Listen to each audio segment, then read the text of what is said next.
نحمده ونصلي ونسلم على رسوله الكريم اما بعد اعوذ بالله من الشيطان الرجيم بسم الله الرحمن الرحيم والآخرة خير وأبقى صدق الله العظيم وصدق رسوله النبي الكريم الأمين ونحن على ذلك لمن الشاهدين والشاكرين والحمد لله رب العالمين إن الله وملائكته يصلون على النبي يا أيها الذين آمنوا صلوا عليه وسلموا تسليما اللهم صل على سيدنا ومولانا محمد معدن الجود والكرم وآله وصحبه وبارك وسلم الصلاة والسلام عليك يا سيدي يا رسول الله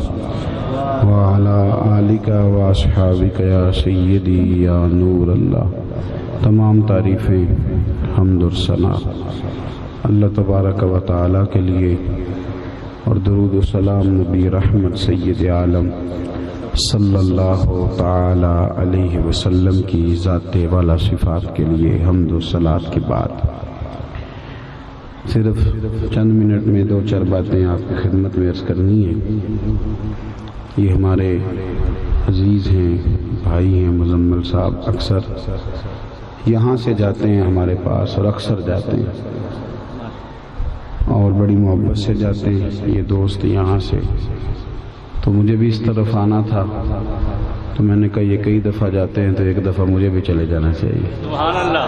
تو فقط ان کی پیار میں، محبت میں، اللہ کی رضا کے لیے آپ حضرات کے سامنے حاضر ہو گئے. چند ایک باتیں آپ کی خدمت میں عرض کرنی ہے. اللہ تعالیٰ نے قرآن مجید میں ارشاد فرمایا ہے کہ بل تؤثرون الحیات الدنیا، فرمایا تم ترجیح دیتے ہو دنیا کی زندگی کو، تم پسند کرتے ہو دنیا کی زندگی، ترجیحاً تمہارا معیار دنیاوی زندگی ہے، حالانکہ والآخرۃ خیر وابقیٰ، آخرت تمہارے لیے بہتر بھی ہے اور ہمیشہ باقی رہنے والی بھی. یہ جو آخرت کی زندگی ہے، یہ بعض اوقات بعض لوگ سمجھتے ہیں کہ قبر کا منظر بڑا خوفناک منظر ہے اور بڑی شاید لوگ سارے ہی آزمائش میں ہوں گے، حالانکہ ایسا نہیں ہے. اللہ کا نافرمان، فاسق اور فاجر اور اس کے احکامات کو توڑنے والا یقیناً وہاں بہت بڑی آزمائش میں ہوگا. لیکن جن لوگوں نے اپنے رب کریم کو راضی کیا، اپنی زندگی محبوب پاک علیہ السلام کی اتباع و اطاعت میں گزاری، ان کی جو قبر ہوگی وہ کوئی کھڈا نہیں ہوگی، ان کی جو قبر ہوگی وہ کوئی خوفناک جگہ نہیں ہوگی، بلکہ نبی پاک علیہ السلام نے فرمایا قبر المومن روضۃ من ریاض الجنہ. فرمایا یہ جو مومن ہوگا نا، اسے تم کھڈے میں نہیں چھوڑ کے آؤ گے بلکہ باغ میں چھوڑ کے آؤ گے. اور باغ بھی کون سا؟ جنت کے باغوں میں سے باغ، عام باغ نہیں، جنت کے باغوں میں سے. یعنی مومن کو آپ کسی گھڑے میں، کسی کھڈے میں وہاں نہیں چھوڑ کے آتے بلکہ ایک باغ میں چھوڑ آتے ہیں. اب آپ اندازہ فرما لیں کہ ایک ذہنی اور نفسیاتی تصور یہ ہے کہ قبر بند ہے، اس کو کھڑکی کوئی نہیں، دروازہ کوئی نہیں، اور ایک تصور یہ ہے کہ میں اس جگہ جا رہا ہوں جہاں باغ ہے، رنگ رنگ کے پھول ہیں، بوٹے ہیں، پھل ہیں اور نہریں بھی بہہ رہی ہیں. سبحان اللہ. وہاں نہریں بھی بہہ رہی ہیں. ایک تصور یہ ہے. اب ایک تصور وہ ہے جس سے بندہ کانپ جاتا ہے، اور ایک تصور وہ ہے جہاں جانے کا بندے کا دل کرتا ہے. تو قبر کو جب آپ نے جنت کا باغ سمجھ لیا تو پھر وہ جو ایک انسان پر بڑی سخت کیفیت طاری ہوتی ہے وہ رخصت ہو جاتی ہے، اور انسان سمجھتا ہے کہ نہیں، میں تو اللہ کی رحمت میں جا رہا ہوں، میں تو اس کے فضل کی طرف سفر کر رہا ہوں. اللہ تبارک و تعالیٰ کے بندوں نے لمبے چوڑے مکانات نہیں بنائے. حضرت مولا علی شیر خدا رضی اللہ تعالی عنہ اپنی شادی تک مسجد میں سویا کرتے تھے. اور نکاح کے بعد بھی ان لوگوں کی بات بتا رہا ہوں جو دنیا کے نہیں جنتیوں کے امام ہیں. سبحان اللہ. جنتیوں کے امام ہیں، پر ان کا طریقہ یہ دیکھ لیجئے کہ حضرت مولا علی شیر خدا نے اپنے نکاح تک آپ کا کوئی مکان نہیں تھا، بلکہ شادی کے بعد بھی حضرت حارثہ بن نعمان رضی اللہ تعالیٰ عنہ سے ایک مکان عاریۃً، جس کو آپ اپنے لب و لہجے میں سمجھ لیتے ہیں کہ کوئی کرائے کا مکان ہو یا عارضی طور پر لیا گیا ہو، تو وہ مکان نبی پاک صلی اللہ علیہ وسلم نے لے کے دیا تاکہ سیدہ فاطمہ وہاں قیام کریں. تو وہاں سیدہ پاک کا قیام رہا، لیکن ذاتی طور پر کوئی مکان حضرت مولا علی شیر خدا کا موجود کیوں نہیں تھا؟ وہ اس لیے نہیں تھا کہ وہ سمجھتے تھے کہ یہ تو عارضی دن ہے تھوڑے سے. اللہ تعالیٰ نے جنت میں بڑے بڑے محلات ہمارے لیے بنائے ہوئے ہیں اور بڑی بڑی نعمتیں. دیکھیں نبی پاک صلی اللہ علیہ وسلم نے جب جنت کا ذکر فرمایا تو حضور نے فرمایا کہ میرے رب نے نا تمہارے لیے اتنی بڑی نعمتیں جنت میں تیار کی ہیں، اتنی بڑی نعمتیں. میرا خیال ہے موبائل کو دیکھنے کی بجائے مجھے دیکھیں، آپ بند کر دیں اس کو. اتنا فرض سمجھ لیا آپ نے، موبائل کو جیب میں رکھیں. اللہ آپ کو جزائے خیر دے اور صحیح ہو کے بیٹھیں، اطمینان سے بیٹھیں، اللہ تعالیٰ برکت دے. جس نے موبائل بنایا تھا اس نے یہ اوپر لکھا تھا کہ اس کو ہاتھ میں پکڑ کے رکھنا. یہ تو فون آئے تو فون سننے کے لیے، اور بن رہی ہے ویڈیو انشاءاللہ تعالیٰ آپ کو میرا خیال ہے دے ہی دے گا. اس بندے سے واقفیت کر لیں آپ. تو باقی دوست میری بات سنیں، میں نے تو ابھی چلے جانا ہے، تو اگر آپ دائیں بائیں دیکھیں گے تو مسئلہ تو خراب ہو جائے گا. کوئی ناراض بھی لگتے ہیں تھوڑے تھوڑے آپ لوگ، ہنستے ہنستے نہیں، بالکل بھی گھور ہی رہے ہیں سارے. مہربانی کریں تھوڑا سا. قاری صاحب پرانے پیار والے میں اس لیے زیادہ ہنس رہے ہیں، تو آپ ذرا توجہ کریں میری بات پر. میں نے دو ایک باتیں آپ سے عرض کر دی ہیں، آپ غور کریں. حضرت عمر رضی اللہ تعالیٰ عنہ سے سرکار نے فرمایا، جب حضور معراج سے واپس آئے تو نبی پاک صلی اللہ علیہ وسلم نے فرمایا، عمر میں نے جنت میں نے ایک بہت بڑا محل دیکھا، اور اس محل کے دروازے پر ایک حور بھی بیٹھی تھی. اور حضور فرماتے میرا دل کیا کہ اندر جا کے دیکھوں. جب قریب گیا تو پتہ چلا کہ یہ تو عمر فاروق کا محل ہے. سبحان اللہ. یعنی اس بندے کے لیے جنت میں محل بن چکا ہے جس نے ساری زندگی کچی زمین پر سو کے گزار دی، جنہوں نے کرتا نہیں نیا بنوایا، بڑا زمانہ اسی کرتے میں گزار دیا، تو اللہ نے جنت میں محل بنا دیا.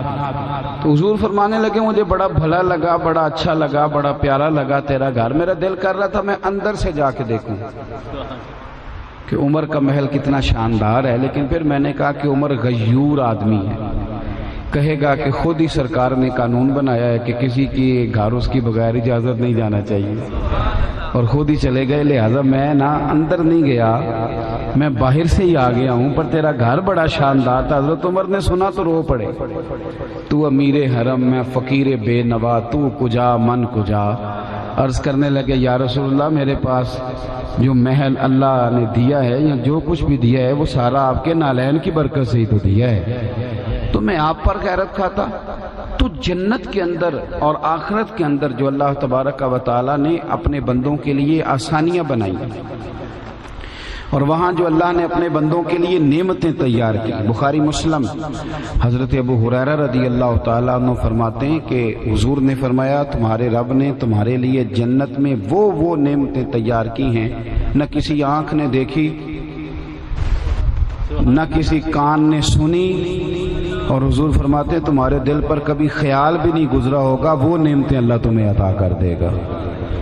وہ پنجابی میں کہتے ہیں نا تم کبھی سوچیا بھی نہیں ہونا، تو کہتے ہیں کہ تمہارے دل پہ کبھی خیال بھی نہیں گزرا ہوگا رب وہ شانیں تمہیں عطا کرے. ہمارے ہاں یہ ہوتا ہے کہ 24 گھنٹے لوگ اپنی دنیا داری سیدھی کرتے رہتے ہیں، 24 گھنٹے، یعنی وہ والا مکان بناتے رہتے ہیں جو فانی ہے، وہ گھر بناتے رہتے ہیں جس کے کوئی. اور بڑی خوبصورت بات کی تھی صوفیاء فرماتے ہیں کہ یہ دنیا داری اس طرح ہے جس طرح بکریوں کا ریوڑ ہوتا ہے، جس طرح بکریوں کا ریوڑ ہوتا ہے، اس طرف کی بکریوں کو ہانک کے لاؤ تو اس طرف کی بھاگ جاتی ہے، پھر انہیں گھیر کے لاؤ تو اس طرف والی نکل جاتی ہے، تو چرواہا چھیڑو تھک جاتا ہے. فرماتے ہیں دنیا داری جو ہے نا یہ بکریوں کے ریوڑ کی طرح ہے اگر اس طرف والے عزیزوں کو راضی کر لو گے تو اس طرف والے ناراض ہو جائیں گے، ادھر والوں کو ٹھیک کرو گے یاروں کو تو ادھر والے ناراض ہو جائیں گے۔ تو آپ پورے آ سکتے نہیں، یہ ہو نہیں سکتا کہ سارے لوگ راضی، ممکن نہیں ہے نا جی، آپ ایک انسان ہیں۔ تو حال کیا ہے؟ تو مسند امام احمد بن حنبل میں میرے نبی پاک علیہ السلام نے حال بھی بتایا ہے۔ حضور نے فرمایا تو ایک رب کو راضی کر لے، اگر اللہ راضی ہو گیا تو لوگوں کے دلوں میں تیری محبت پیدا فرما دے گا۔ پھر لوگوں کے دلوں کی ان الذین آمنوا وعملوا الصالحات سیجعل لهم الرحمن ودا، ایمان لانے کے بعد جو لوگ اچھے عمل کرتے ہیں رحمان لوگوں کے دلوں میں ان کی محبت پیدا کر دیتا ہے۔ تو اپنے آخرت کے گھر کی طرف توجہ ہونی چاہیے، ذوق ہونا چاہیے، یعنی بندہ کچھ پیسے بچا کے رکھتا ہے، کچھ چیزیں چھپا کے رکھتا ہے کہ چلو مشکل آ گئی تو کام آ جائیں گے، اور پتہ ہوتا ہے کہ میرا بینک بیلنس کتنا ہے، تو میرے مکان کی کتنی قیمت ہے، تو میری گاڑی کتنے کی ہے، تو میں کل مول کتنا سرمایہ رکھتا ہوں۔ اسی طرح ہمیں پتہ ہوتا ہے میری نمازیں کتنی ہیں، میرے صدقات کتنے ہیں، میں اخلاقی طور پر کس طرح کا ہوں، یہ ہمیں پتہ ہوتا ہے۔ کرنے کا کام یہ ہے کہ ہم اپنے ان رویوں کو مضبوط کریں، ان چیزوں کے اندر پختگی لائیں کہ جو ہماری آخرت کو ٹھیک کر دیں، ہمارا اگلا وقت آسان ہو جائے۔ اس کے لیے تھوڑی جدوجہد کریں، اس کے لیے لیکن نا یہ ایک چھوٹا سا کام ہے داڑھی رکھنا، یہ مشکل کام نہیں، داڑھی کا وزن بھی کوئی نہیں ہوتا۔ کبھی آپ نے دیکھا ہے کسی بندے کی داڑھی بڑی بڑی ہو جائے تو کوئی بندہ اس نے کہا میں تھک گیا ہوں، داڑھی بہت وزنی ہے۔ اور یہ بھی آپ کمال دیکھیں کہ اللہ تعالیٰ نے عورت کو داڑھی دی نہیں، صرف مرد کو دی ہے۔ اس کا معنی یہ ہے کہ اللہ تعالیٰ مرد کے چہرے پر داڑھی دیکھنا پسند۔ اچھا لوگ کیا کہتے ہیں، کہتے ہیں میں نیک نہیں اس لیے نہیں رکھی۔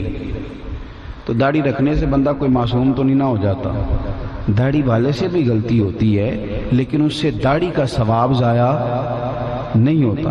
اگر کوئی داڑھی والا غلطی کرتا ہے تو غلطی اپنی جگہ ہے اور داڑھی کا اجر اپنی جگہ ہے۔ تو ہم کیا کرتے ہیں کہ سنت شریعت سے جان چھڑاتے ہیں، توجہ نہیں کرتے، یعنی گپوں کے لیے کسی کو بٹھا لے، اسے کہیں آ یار گپ شپ کریں، تو شاید وہ 4-5 گھنٹے بھی نہ تھکے، لیکن اسی بندے کے ہاتھ میں تسبیح دیں، اسے کہ پہلا کلمہ شریف 500 دفعہ پڑھ، یا نیند آ جاتی ہے یا کام یاد آ جاتا ہے، بندہ نکل جاتا ہے۔ اور میں نے تو اس طرح بھی دیکھا ہے کہ مسجدوں کے حجروں میں میٹنگ ہو رہی ہوتی ہے، مسجد کے حجرے میں میٹنگ ہو رہی ہے، لیکن نماز کا ٹائم آیا تو بڑے بندے کہنے میں اپنے محلے والی مسجد جا کے پڑھنی ہے۔ بھئی ادھر جو مسجد کے حجرے میں جو میٹنگ ہو رہی ہے تو یہاں پڑھ کے جا۔ تو اپنی آخرت پر توجہ دیں اتنا زیادہ۔ اور دنیا میں جو لوگ آرام ڈھونڈنے بھی نکلیں گے وہ یاد رکھیں کہ جب اللہ تعالیٰ نے حضرت آدم علیہ السلام کی مٹی گوندنے کے لیے کہا تھا نا حضرات ملائکہ کو، تو فرشتوں نے کہا یا اللہ کیا کریں، تو فرمایا مٹی پہ پانی برساؤ۔ تو فرشتوں نے پوچھا یا اللہ سکھ کا کتنا برسانا ہے اور دکھ کا کتنا؟ تو اللہ تعالیٰ نے فرمایا اس طرح کرو کہ 40% سکھوں کا برسا دو اور 60% دکھوں کا۔ اگر کسی بندے کو کل سکھ بھی زندگی میں مل جائے نا، سارے بھی تو پھر بھی 40% ہوتے ہیں۔ جو پورا خوش ہو نا پورا، اس کو بھی 60% دکھ، اور دکھ کا رنگ بدلتا ہے، دکھ رہتا ہے۔ یعنی چھوٹے بچے کو یہ دکھ ہوتا ہے کہ سویرے پھر اسکولے جانا پڑے گا، یہ بھی بہت بڑا دکھ ہے۔ جب اس دور میں ہوتے ہیں تو اس دکھ کا اسی دور میں پتہ چلتا ہے۔ اور اگر قاری صاحب کے پاس پڑھتا ہو اور قاری صاحب نے پائپ بھی رکھا ہو تو پھر تو وہ بیچارہ ساری رات دعائیں مانگتا ہے کہ یا اللہ سویرے استاد جی کو نرم کر دے میرے حق میں، اور مجھ سے کوئی ایسا کام نہ ہو جائے کہ مسئلہ بن جائے۔ تو پھر جب بڑا ہوتا ہے پھر کاروبار کے دکھ، اولاد نہ ہو تب بھی دکھ ہوتا ہے، اور ہو کے بیمار ہو جائے تو بھی بڑا دکھ ہوتا ہے۔ بچے کی شادی نہ ہو تب بھی بڑی تکلیف ہے، شادی کے بعد اولاد نہ ہو تب بھی بڑی تکلیف۔ تو دکھوں کے نام بدلتے ہیں، وہ اصل کے ساتھ ہمیشہ قائم رہتے ہیں۔ اتنی زیادہ تکلیف نہ اٹھائیں، اتنا زیادہ پر اپنی آخرت پر فوکس کریں، توجہ کریں کہ میں آخرت کے لیے کچھ اکٹھا کر سکا ہوں، میرے پاس کچھ سرمایہ ہے۔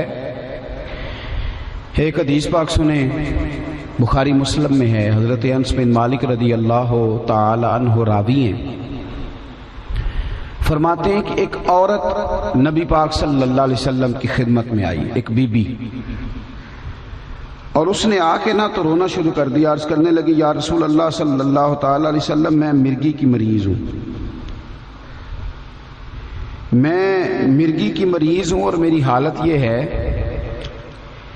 کہ مجھے جب مرگی ہوتی ہے تو میں شدید تکلیف میں. آپ کو پتہ ہے یہ جو مرگی کی بیماری ہوتی ہے یہ اعصابی بیماری ہے، یعنی اس میں ذہن بھی قابو آ جاتا ہے مریض کا اور جسم بھی، بندہ بے ہوش ہو کے گر پڑتا ہے اور نارمل زندگی نہیں اس کی ہوتی، بیچارہ نہ خوشی پہ جا سکتا ہے نہ غم پہ، تکلیف بڑی ہوتی ہے، اور عورتیں ویسے ہی کمزور پیدا کی گئی ہیں. تو وہ کہنے لگی حضور مجھے مرگی ہے اور میری حالت یہ ہے کہ میں بڑی تکلیف میں ہوں، نہ کہیں جا سکتی ہوں، نہ آ سکتی ہوں، نہ کوئی سفر کر سکتی ہوں، بڑی اذیت ناک میرا وقت گزرتا ہے، میرے لیے دعا کریں اللہ مجھے شفا دے. میری بات کی سمجھ آ رہی ہے آپ حضرات کو؟ جو نہیں بول رہے انہیں بھی آ رہی ہے. تو یا رسول اللہ صلی اللہ علیہ وسلم میں تکلیف میں ہوں، میرے لیے دعا کریں. حضور نے کیا فرمایا؟ کبھی کبھی میرے محبوب علیہ السلام کا انداز بڑا انوکھا، بڑا نرالا، بڑا حسین و جمیل اور ہی رنگ اختیار کر جاتا تھا. حضور فرمانے لگے چل ایک بات کر میرے ساتھ. یا رسول اللہ حکم کریں. تو سرکار فرمانے لگے اگر تو کہے تو میں دعا کرتا ہوں اللہ شفا دے دے گا، اور اگر تو کرے صبر، یعنی مرگی کے ساتھ ہی گزارا کرے، اگر تو صبر کرے تو میرا وعدہ ہے رب تجھے جنت عطا کرے گا. بھائی میرے جو گھٹنے میں درد ہو رہی ہو تو کوئی پیر صاحب، کوئی اللہ کا بندہ میرے پاس آ جائے اور مجھے مل جائے موقع، وہ کہیں جی گھٹنے شفا لینی ہے کہ جنت، میرے خیال ہے ایسے یہ آکھنے پیر جی ہے تسی گوڈے دی دعا کرو نا تو جنت بھی اللہ خیر کرے گا، اس کو تو ٹھیک کرے گا. مطلب ہر شخص، وہ حضرت سلطان باہو سے کسی نے کہا تھا روز بڑے مرید کرتے ہو، بڑی دنیا آتی ہے، تو آپ فرمانے لگے رب دا طالب کوئی نہیں ملیا، یہ جو ملے ہے طالب زردہ ہوں. یہ تو جو آتے ہیں یہ تو تویز کرانے آتے ہیں کہ کاروبار چل جائے، رب دا طالب کوئی نہیں ملے. یہ تو جو ملے ہے طالب زردہ، یہ تو دعائیں کرانے آئے ہیں، رشتہ نہیں ہوتا، کام نہیں چلتا، دکا، یہ تو سارے دنیا دا حال ہے. کوئی آتا جو آ کے کہتا کہ کوئی شے نہیں چاہیے میری رب سے ملاقات کریں، رب دا طالب کوئی نہیں. اور اپنے بارے میں کہتے ہیں اساں تے کیتی ہے جان حوالے رب دے، ایسا عشق کمایا ہے اسی تے مرن تو پہلوں مر گئے ہیں باہو تاں مطلب نو پایا ہے، مرن تو پہلا مر گئے ہیں باہو تاں مطلب نو پایا. تو وہ خاتون عرض کرتی ہے یا رسول اللہ دعا کر دیں. حضور فرمانے لگے کہ اگر تو کہتی ہے تو دعا کرتا ہوں، رب تجھے ابھی شفا دے گا، اور اگر تو کرے صبر تو پھر میرا وعدہ ہے رب تجھے بغیر حساب کتاب جنت دے گا. تو صحابہ کہتے ہیں اس نے 1 منٹ نہیں لگایا سوچنے میں، ذہن بن گیا تھا نا کہ اصل چیز آخرت ہے. 1 منٹ نہیں لگایا، فوراً عرض کہتی سونے تھوڑی سی تو زندگی ہے، میں مرگی کے ساتھ ہی گزارا کر لوں گی، اب وعدہ کرے رب مجھے جنت عطا کرے. یہ سوچ تھی، یہ فہم تھا. ایک خاص وقت پر جا کر انسان کا یہ مزاج بنتا ہے، اور یہ مزاج بن جائے تو بندہ بچ جاتا ہے. اللہ کے رسول نے دعا کر دی، فرمایا جا تیرا میرا وعدہ ہو گیا، رب تجھے جنت عطا کرے گا. کہنے لگے یا رسول اللہ جب مرگی ہوتی ہے تو میرے وجود سے کپڑے ہٹ جاتے ہیں، صحابیہ ہوں، با پردہ ہوں، دعا کرے بس میرا پردہ قائم رہے. تو نبی پاک علیہ السلام نے دعا کر دی اللہ اس کے پردے کو قائم رکھنا. صحابہ کہتے ہیں بڑی بھی اسے مرگی ہوتی تھی پر اس کے کپڑے نہیں ہٹتے تھے جسم سے. اور حضرت عثمان غنی کے زمانے تک وہ زندہ رہی. تو شارحین نے لکھا ہے کہ جب کوئی پوچھتا تھا نا کسی صحابی سے کہ میں نے کوئی جنتی بندہ دیکھنا ہے تو صحابہ اس بوڑھی کا دروازہ کھٹکھٹاتے تھے، کہتے اسے دیکھ لو، اسے دنیا میں نبی پاک نے جنت کی بشارت عطا فرمائی.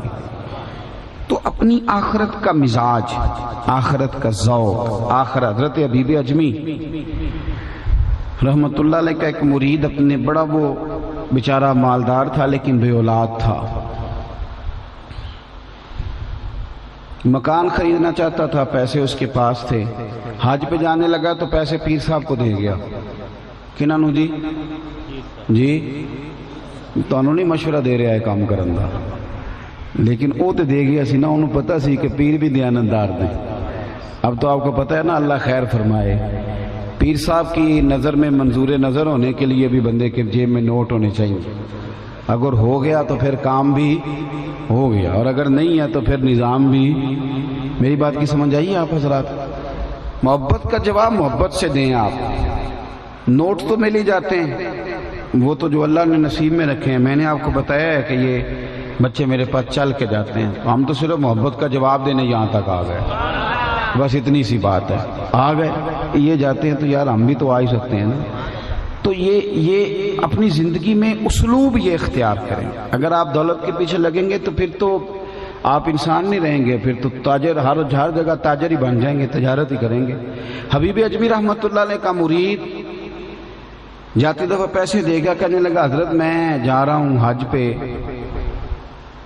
تو بچے بھی کوئی نہیں، بیوی بھی انتقال کر گئی ہے، اور یہ میرے پیسے ہیں، میرے لیے کوئی مکان خرید دیجیے گا، میں انشاءاللہ واپس آ جاؤں گا، اور ذرا اچھا سا خریدیے گا۔ میں کسی یار کے ذمہ بھی لگا سکتا تھا، اللہ کے بندے کے ذمہ اس لیے لگایا کہ بہترین خرید کے دے۔ تو حضرت بی بی اجمی کہتے ہیں وہ تو چلا گیا، تو میں سوچ میں پڑ گیا کہ اس نے کہا بہترین، تو اب کون سا بہترین خریدوں؟ توجہ ہے میری بات پر؟ کون سا بہترین خریدوں؟ بالآخر حضرت نے اس طرح کیا کہ پیسے یتیموں مسکینوں میں بانٹ دیے۔ شخص آگے حج کر کے واپس، کہنے لگا حضور میرا مکان۔ آپ فرمانے لگے پتر میں نے تیرے لیے جنت کا مکان خرید دیا ہے، تیرے لیے مکان جنت کا مکان خرید دیا تیرے لیے۔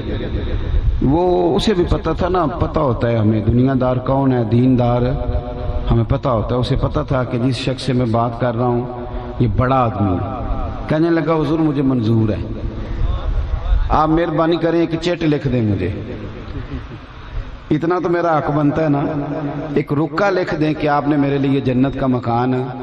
اللہ اکبر! حضرت نے ایک رکا لکھ دیا کہ میں نے اس کے لیے جنت کا مکان خرید لیا ہے۔ کچھ ہی دن گزرے، تازہ حج کر کے آیا تھا، آواز قدرت آئی اور روح پرواز کر گئی۔ وہ جب اس کے جنازے کے لیے لوگ گئے تو اس نے وصیت لکھی ہوئی تھی کہ میرے لیے میرے شیخ نے جنت خرید دیا، تو یہ رکا میرے کفن میں رکھنا۔ میں رب کریم کی بارگاہ میں عرض کروں گا کہ اللہ تیرے ایک نیک بندے نے یہ کہا تھا کہ میں نے تیرے لیے جنت خریدی ہے، اب وہ رکا رکھ دیا کفن میں، بندہ انتقال کر گیا، اب وہ بھی مطمئن تھا، پیر بھی مطمئن تھے، پر کچھ دائیں بائیں بھی تو ہوتے ہیں نا، ان کا بھی تو کچھ کرنا پڑتا ہے نا، یہ بھی تو بڑی مصیبت ہے نا، ہے یہ بھی بہت بڑی مصیبت ہے۔ دائیں وہ ایک بادشاہ تھا نا، کنجوس، بڑا کنجوس تھا، تو ایک آدمی تھا بڑا ذہین، تو بادشاہ اکثر انعام کے نام دیتے رہتے ہیں پر وہ کسی کو کچھ بھی نہیں دیتا تھا۔ تو وہ ذہین آدمی آ گیا تو لوگوں نے اسے کہا تجھے تب من مانیں گے جب بادشاہ سے کوئی چیز نکلواؤ، تو وہ کہنے لگا بادشاہ سلامت آپ سے انعام لینا ہے۔ تو بادشاہ کہنے لگا جی میں تو اسے انعام دوں گا جو میرے سوال کا صحیح صحیح جواب دے گا، انعام دینا نہیں تھا نا۔ اس نے کہا جی پوچھیں۔ کہنے لگا جی یہ میرے ہاتھوں کی ہتھیلیوں پہ بال کیوں نہیں، باہر والی سائڈ پہ تو اندر کیوں نہیں؟ تو وہ بندہ بڑا ذہین تھا، کچھ لوگ ذہین بھی ہوتے ہیں فتین بھی ہوتے ہیں، اللہ تعالیٰ انہیں یہ نعمت دیتا ہے۔ کہنے لگا بادشاہ اس لیے آپ کیا ہتھیلیوں پہ بال کوئی نہیں کہ آپ سخی بڑے ہیں، سخاوت کر کر کے نا تو بال سارے گھس گئے ہاتھوں سے۔ وہ پرلے درجے کا کنجوس تھا، اسے غصہ آیا، کہنے لگا میرے تو اس لیے نہیں ہے تو تیرے کیوں نہیں؟ کہندہ تساں دیتا بڑا ہے تو میں لیتا بڑا ہے، تو اڈے دے دے کس گئے تو میرے لے لے۔ اور بادشاہ کو غصہ آیا، دینا چاہتا کچھ نہیں تھا اور غصہ آیا، کہنے لگا تیرے میرے تو اس لیے تو یہ ساروں کے کیوں نہیں؟ کہنے لگا آپ دیتے رہے میں لیتا رہا ہوں، یہ بیچارے ہاتھ ملتے رہے اس لیے ان کے بھی کوئی نہیں۔ تو یہ کچھ لوگ نا دور بیٹھ کے بیچارے ہاتھ بھی ملتے رہتے ہیں، ایسے مفت نہیں۔ وہ دیکھو جی فلانا کدھر چلا گیا، فلانا کہاں پہنچ گیا، اور چھوڑ تم رب کی رحمت پہ اعتراض نہیں کرتے۔ نہ اللہ نے کسی کو منشی رکھا ہوا ہے کہ کسی کو پوچھ کے اللہ رحمت دے گا، وہ جب دیتا ہے تو پھر بے حساب و کتاب ہی عطا کرتا ہے۔